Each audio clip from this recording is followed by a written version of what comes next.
그러겠지.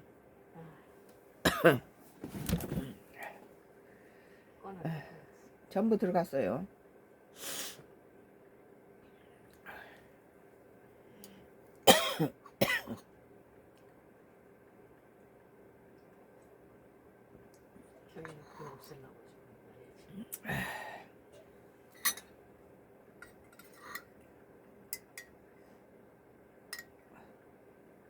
유자차를 맞아.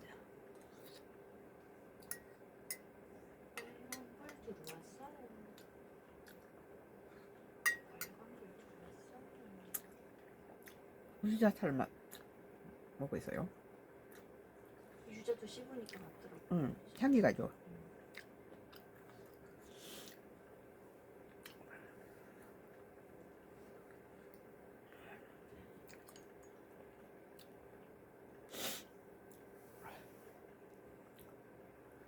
들어갈까요? 응, 빨간불. 빨간불 켰어? 응.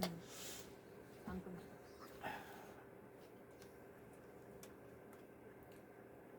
오늘 뉴스이스 2025년도 11월 22일자 기사입니다.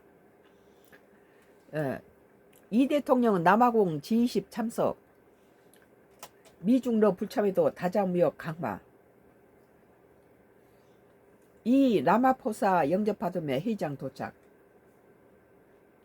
첫날 1 내지 2 세션서 지속성장, 기후변화 논의, 보호무역주의 강화 속 경제동맹 확대.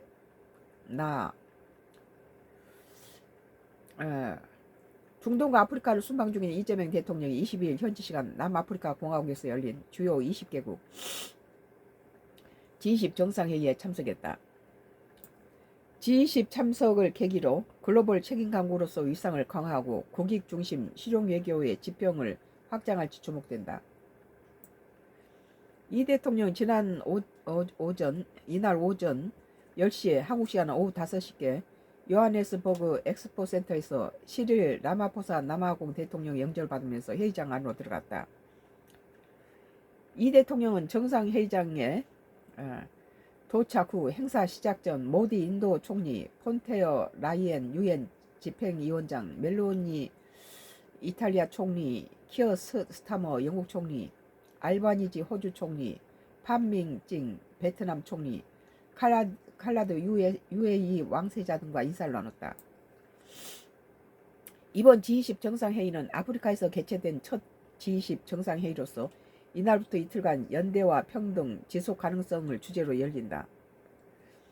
G20은 주요 7개국, G7과 브릭스, 우리나라를 비롯한 멕시코, 인도네시아, 트루기에, 호주가 속한 믹타, 사우디, 아르헨티나, 유럽연합, 아프리카연합 등 21개 회원이 참여 중이며 국제경제협력 최상위 포럼으로 불린다. 이 대통령이 이틀간 G20 정상회의의 3개 세션에 참여해 포용적 성장과 기후변화 대응, 인공지능 등을 논의한다. 먼저 이날 오전 1세션에 참여해 누구도 소외되지 않은 포용적 지속 가능한 성장이라는 주제로 아프리카 등 개도국 부채 취약성 완화, 다자 무역 체제 기능 회복, 개발 협상 효과성 제고 필요성을 제시할 계획이다. 같은 날 오후 이 세션에서는 해병력 있는 세계라는 주제로 재난 위험 경감, 기후변화 등은 논의할 예정이다. 이 대통령은 국제사회의 기후위기 대응 노력 강화, 재난 위험에 대응해 보건력 중심 재편, 기후변화에 대응에 필요한 인플라 시스템에 대한 투자, 식량 지원을 위한 국제사회의 연대와 협력 필요성 등을 강조할 예정이다. G20 회의에 이번에는 한국이 주도하는 중견 5개국 협의체 믹타 소속국 정상들과의 회동도 예정돼 있고 프랑스, 독일과 첫 양자회담도 열어 양국 간 협력 증진에 또 나선다. 이 대통령 23일 오전에 3세션에 참여해 모두를 위한 공정한 미래라는 주제로 핵심 광물, 양질의 일자리, AI 등을 논의한다. 이어 남아공 현지 우리 동포 간담회를 마지막으로 요하네스버그를 일정을 마무리하게 된다. 이번 G20 정상회의에서 트럼프 미국 대통령과 시진핑 중국 주석, 푸틴 러시아 대통령 참석하지 않는다. 1999년 G20 회의 창설 이래 미중 러 3개국 정상이 모두 불참하는 건 이번이 처음이다. 주요국 정상이 불참하는 상황에서도 이 대통령이 G20에 공을 들이는 건 국익 중심의 실용 외교를 다변화해 나갈 필요성이 있다고 판단한 데 따른 것으로 보인다. 세계 각국이 보호무역주의를 강화하는 상황에서 다자무역 체제의 복원을 위한 여건을 조성해 경제동맹의 폭을 넓히겠다는 보관이다. 미성락 국가안보실장은 우리는 어떠한 여건에서도 기존의 국제적 다자외교 무대에서 역할을 하고 기여를 하려고 한다며 참여하는 나라들과 무역 원활화, 무역 기회 창출에 참여하겠다고 말했다. 그게 필요하죠. 이 대통령이 남아공 G20 참석을 마무리로 모든 그 정상 일정이 끝나나 봐요. 트럼프는 남아공이 그 흑인 중심인 사이에서 백인을 배척하고 여러 가지 어려움을 준 것에 대해서 인종차별을 오히려 남아공에서 백인에 대한 인종차별을 한 것에 대해서 항의하면서 여기 참석하지 않았죠. 오늘 뉴시스 2025년 11월 22일자 기사. 이 대통령 남아공 G20 참석 미중러 불참에도 다자무역 강화라는 기사에 대해서 썬가크로스 나의 정치 코멘트를 했습니다. 뭐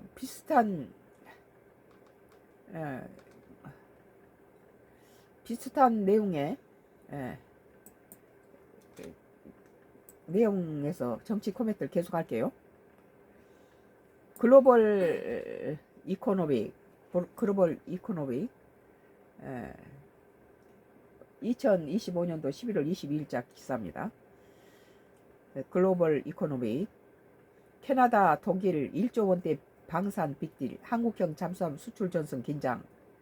한국 잠수함이 잘 될 거라고 생각했는데 캐나다하고 독일이 1조 원대 방산 빅딜을 하게 됨으로써 한국 긴장하게 된다는 거예요.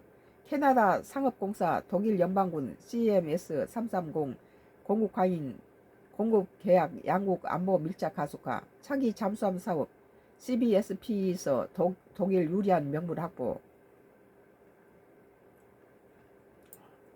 잠수함 수주 최종 평가를 앞두고 캐나다 정부가 독일 해군에 잠수함 전투 관리 체계를 공급하는 대규모 계약을 성사시키며 양국 간 방산 협력 수위를 최고조로 끌어올렸다.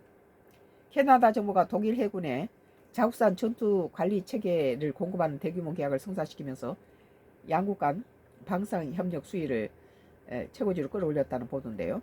이 계약은 단순 무기 체계 수출을 넘어서 캐나다와 독일이 북대서양 안보 동맹을 매개로 한 방산 공급망을 상호 통합하는 과정을 풀이된다. 이에 한국 방산업계가 총력을 기울이고 있는 캐나다 차기 잠수함 도입 사업에 경쟁국인 독일이 유리한 정치 경제적 명분을 확보했다는 분석마저 나온다. 우리 입지가 좀 약해졌네요. 네이버 뉴스는 21일 현지 시간 캐나다 상업공사가 독일 연방군 장비 정보기술 운용지원청과 록히드 마틴 캐나다의 전투관리 체계 CMS 330을 공급하는 정부 간 계약을 체결했다고 보도했다. 사업 규모는 10억 달러, 약 1조 원을 웃도는 것으로 알려졌다. 이번 계약에 따라 독일 해군은 차기 호위함인 F-127에 CMS 330을 탑재하며 현재 운영 중인 F-125 호위함 개량 사업에도 이 체계를 적용할 예정이다. 록히드 마틴 캐나다 독일 차기 호위함의 두뇌를 심는다. CMS 330은 함정의 센서, 무장, 통신 장비, 통합해 전장 상황을 실시간으로 분석하고 지휘 통제를 지휘하는 함정의 두뇌 역할을 한다. 우리 한국에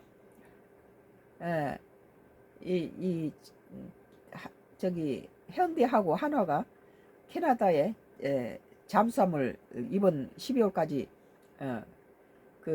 인도하기로 하고 1년 안에 완공하기로 하고 이미 계약이 되고 지금 추진 중인 거 있죠. 뭐 한국이 캐나다하고 계약했을 때는 하나만 하고 말라고 한 건 아니겠죠. 그래서 계속적으로 캐나다에서 잠수함 이것을 따내려고 지금 하고 있는데 이미 독일이 거기 그 지역에 정치적인 그런 그때 묶여가지고 독일과 계약을 했네요.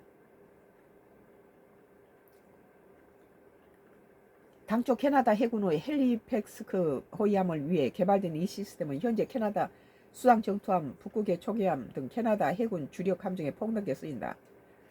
칠레와 뉴질랜드 해군도 이 시스템을 채택했다. 독일 해군은 그동안 탈레스의 택티코스, 샤브의 9LV, 아틀라스 일렉트로닉, ANCS 등 다양한 전투 체계를 운영해왔다. 이번에 록히드 마틴 캐나다의 CMS-330을 F-127 등 주력 함정에 도입하기로 결정한 것은 캐나다 방산기술에 대한 신뢰를 보여주는 동시에 양국 해군 간의 상호 운용성을 극대화하려는 전략적 선택으로 해석된다. 글렌 코플랜드 록히드 마틴 캐나다 총괄 매니저는 독일 해군의 CMS-330을 선정은 캐나다 방산 혁신의 세계적 위상을 입증한 것이라며 독일의 해군 현대화를 지원하고 국제 파트너들과 협력을 강화하겠다고 말했다. 안보 동맹을 넘어서 방산 카르텔로 굳어지는 독일과 캐나다 연대. 이번 계약은 캐나다와 독일이 2024년 7월 노르웨이와 함께 체결한 북대서양 해양안보 파트너십의 연장선에 있다. 전쟁이 일어날 경우에 파트너로서 연장선에서 또 거기에서 잠수함도 이렇게 같은 안보 파트너로 이런 것도 사주는 거죠. 예. 독일은 캐나다 유럽 내 최대 교역국이다. 2024년 기준 양국은 교역액의 305억 캐나다 달러 약 31조 8,600억 원을 기록하며 캐나다 유럽 연합 포괄적 경제무역협정 체결보다 이전보다 41% 급증했다. 미국과 사이가 나쁘니까 이제 이쪽으로 돌리는 거죠. 매니더 시두 캐나다 국제무역부 장관은 이번 계약은 캐나다 혁신기술의 힘과 글로벌 안보에 대한 기여를 보여주는 획기적 사건이라며 독일과 같은 핵심 파트너와 정부 간의 협력을 통해 캐나다 방위산업 기반을 강화하고 양질의 일자리를 지켜내겠다고 강조했다. 바비 권 캐나다 상업공사 사장이시 이번 GEG 계약은 안보 목표와 경제 성장을 결합한 미래 협력의 선례가 될 것이라고 평가했다. 서로 안보 협정 맺은 나라끼리 서로 또 이렇게 상업적인 이런 것도 주고받는 거죠. 한 잠수함 수출 전선 비상, 독일을 주고받기 전략 경계해야. 우리나라 입장에서는 이렇게 수출 일자를 좀 뺏기는 그런 경향인데요.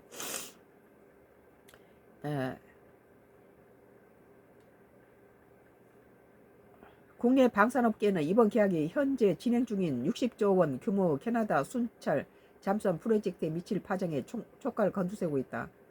캐나다는 노후화된 빅토리아급 잠수함을 대체하기 위해 12척의 신형 잠수함을 도입할 계획이다. 현재 한국의 하나오션, HD 현대중공업 연합과 독일의 티센크루프 마린 시스템즈, 일본의 미쓰비시, 가와사키 중공업 등이 경쟁을 벌이고 있다.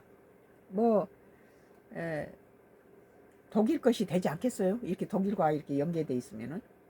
여의도 증권가와 방산 전문가들은 독일이 이번에 CMS 330을 구매 지렛대를 삼아 잠수함 수주에서도 조금이라도 유리한 고지를 점할 수 있다고 분석했다.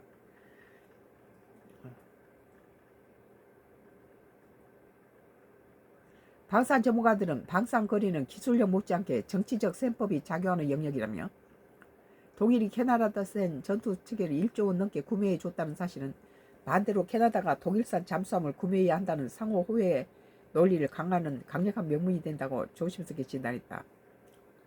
서로가 이제 정치적인 협상일 수 있다는 거예요. 실제로 독일은 캐나다와 강력한 나토 동맹 관계와 산업 협력을 앞세워 패키지 딜을 제안할 가능성이 크다. 캐나다 정부로서는 자국 방산 기업인 록히드 마틴 캐나다 수출을 도운 독일의 제안을 외면하기 어려운 구조가 형성될 수 있다. 단순 가성비와 빠른 납기만으로 부족하다. 산업 파급 효과 극대화 전략 시급. 캐나다와 독일이 이런 움직임을 감안할 때 본격화되고 있는 수주 경쟁에서 한국 기업들이 이 난관을 돌파하려면 단순한 함정의 성능이나 가격 경쟁력을 넘어 캐나다 정부가 원하는 산업적 이익을 충족시키는 정교한 전략이 필요하다는 지적이다. 기술을 좀 그쪽으로 넘겨준다든지 이런 것이 끼지 않으면 안 된다는 거죠. 방산업계에서는 캐나다는 무기 도입 시 절충 교역과 유사한 산업 및 기술 혜택 정책을 매우 중요하게 평가한다며 독일의 CMS 330을 구매로 점수를 땄다면 한국 경우는 현지 조선소 현대화 지원, 캐나다 업체와 공급망 전면 통합, 그리고 잠수함 유지보수 기술 파격적인 이전 등을 통해 실질적인 경제 효과를 강조해야 승산이 있다고 제안했다. 하나님께서 지혜를 주셔야 되겠죠. 하나오시는 최근 팝고 캐나다 등 현지 유럽 업체들과 파트너십을 맺으면서 현지화 전략에 공을 들이고 있다. 전문가들은 이번 독일의 CMS 330 계약 사례를 반면 교사 삼아 한국 잠수함 전투 측에 캐나다산 센서나 소프트웨어를 대거 통합하는 역제한 방식도 고려해야 한다고 입을 모은다. 지금 캐나다가 잠수함을 우리 현대하고 하나가 둘이서 1년 안에 갖다가 전달할 수 있도록 지금 거의 완성 단계인 걸 보고 있어요. 그런데 계속적인 여러 가지 캐나다가 혹할 수 있는 어떤 제한이 필요하겠어요. 오늘 글로벌 이코노미 에서 캐나다, 독일 1조 원대 방산 빅딜 한국형 잠수함 수출 전선의 긴장이라는 기사에 대해서 썸과 크루스의 나의 정치 코멘트를 했습니다.